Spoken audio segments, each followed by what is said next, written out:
सो hey guys, फिर हमने बात करी थी डायपोल और डायपोल मोमेंट के बारे में, और आज हम बात करने वाले हैं इलेक्ट्रिक फील्ड लाइंस के बारे में, जो कि आज का हमारा फर्स्ट टॉपिक है।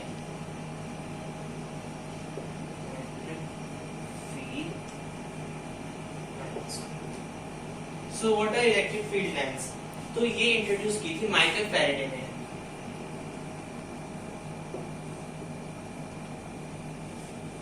इनका कॉन्सेप्ट माइकल फैराडे ने इंट्रोड्यूस किया था, और ये क्या है? तो they are the curve along which the positive charge will move so that in electric field and tangent to which at any point gives the direction of electric field। तो यानी अगर मैं इसे नॉर्मल, ये तो मैंने डिफाइन बताया आपको फिजिक्स के टर्म्स में, लेकिन अगर इसे प्रैक्टिकली समझे तो ये ऐसा है कि इलेक्ट्रिक फील्ड लाइंस तो एक वो कर्व होती है जिसकी तरफ पॉजिटिव चार्ज टेंड करेगा मूव करने के लिए, सो दैट जो टेंजेंट बन रहा है वो डायरेक्शन देगा जो डायरेक्शन होगी इलेक्ट्रिक फील्ड की।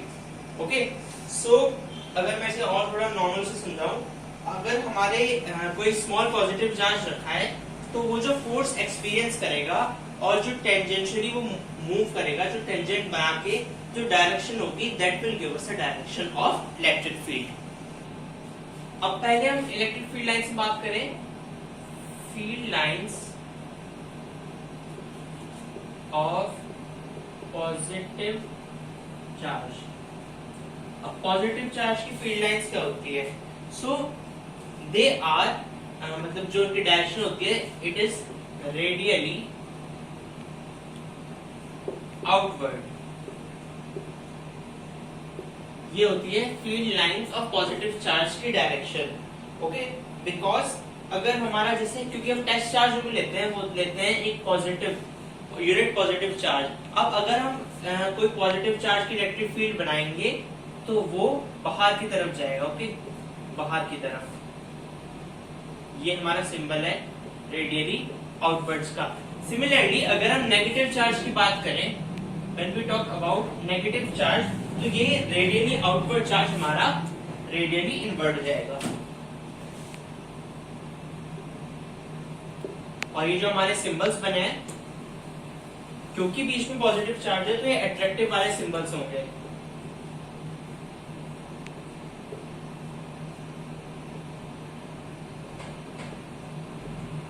तो ये थी हमारी बात field lines of positive and field lines of negative charge के बारे में।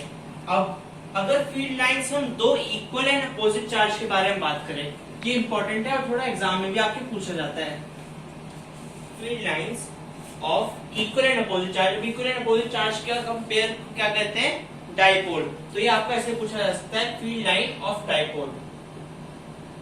Equal and opposite charge. अब इक्वल एंड अपोजिट चार्ज अगर हम बनाएं, प्लस माइनस,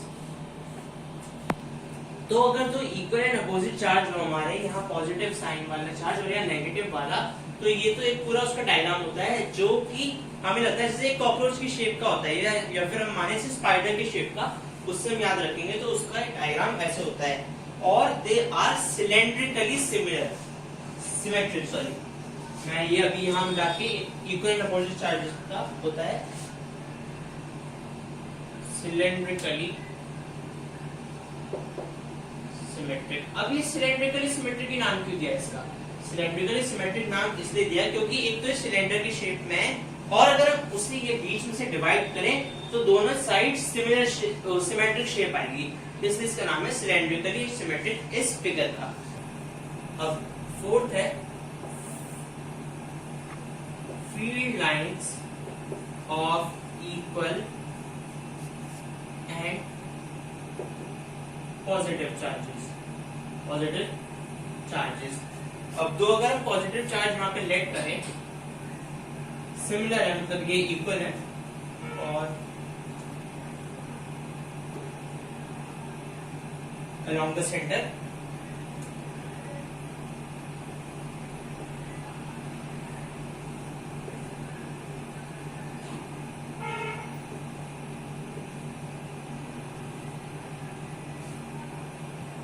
सो अगर दो इक्वल एंड अपोजिट मतलब इक्वल एंड पॉजिटिव चार्जेस हैं तो एक उन पे लेटरल प्रेशर लगता है, क्योंकि दोनों एक दूसरे को पुश करते हैं दूसरी तरफ से, लाइक चार्ज है तो दूसरे को रिपेल करेंगे। तो जो मिड पॉइंट है यहाँ पे, तो इलेक्ट्रिक फील्ड इस पॉइंट पे 0 होगी, ठीक है। तो क्योंकि इस फील्ड मतलब यहाँ पे इलेक्ट्रिक फील्ड 0 है, इस पॉइंट को हम कहते हैं न्यूट्रल पॉइंट, न्यूट्रल पॉइंट। सो क्योंकि यहाँ पे कोई लाइन ऑफ फोर्स पास नहीं होती, क्योंकि यहाँ पे इलेक्ट्रिक फील्ड की प्रेजेंट नहीं है। इस फील्ड में भी हमारी सिलेंड्रिक, ये भी सिलेंड्रिकली सिमेट्रिक है, यानी अगर हम बीच से डिवाइड करेंगे तो दोनों साइड सेम रहेगा। यहाँ तक कि अगर हम इसे यहाँ से भी डिवाइड करेंगे हॉरिजॉन्टली तो भी ये सिलेंड्रिकली सिमेट्रिक ही रहेगा। अब जो हमारे इसमें लास्ट है, अगर आप सोच रहे हो मैं नेगेटिव का क्यों नहीं करवाया, तो नेगेटिव का बिल्कुल पॉजिटिव की तरह ही सेम है, बस यहाँ पे जो सिंबल्स होंगे इन लाइंस पे वो रेडियल आउटवर्ड्स की जगह इनवर्स बनेंगे। ओके, तो यहाँ पे तो इसने मतलब मैं वो नहीं कर पाया। अब फिफ्थ पार्ट जो है हमारा वो है field lines of a positively charged plane conductor. Okay, positively charged plane conductor.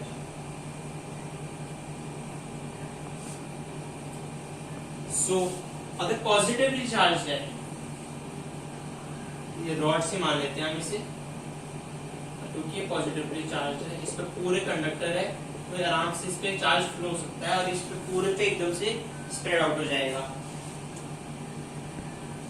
अब जब इलेक्ट्रिक फील्ड जाएंगी तो रेडियली क्योंकि आउटवर्ड्स जाती हैं, तो अगर हम इलेक्ट्रिक फील्ड्स बनाएं, इलेक्ट्रिक फील्ड लाइन शो करें, तो उनकी डायरेक्शन क्या होगी, रेडियली आउटवर्ड्स।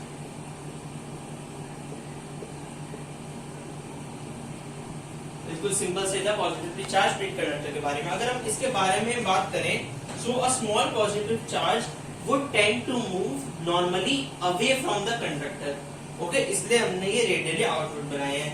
दे आर इक्विस्पेस्ड, यानी इन सब के बीच का जो वो है डिस्टेंस वो बिल्कुल सेम है सारी लाइंस ऑफ फोर्स के, और ये इंटरसेक्ट नहीं करेंगी। क्यों इंटरसेक्ट नहीं करती ये लाइन, बिकॉज अगर ये इंटरसेक्ट करेंगी तो the point of intersection will lie at 2 points which is not possible. Point of intersection किसी एक ही जगह हो सकता है। अब जो हमने बात की थी इनवर्स स्क्वायर लॉ के बारे में, अगर आप सोच रहे हैं इनवर्स स्क्वायर लॉ क्या है, मैं बताता हूँ एक बार। इनवर्स स्क्वायर लॉ यानी directly proportional to 1/r square और inversely proportional to r square.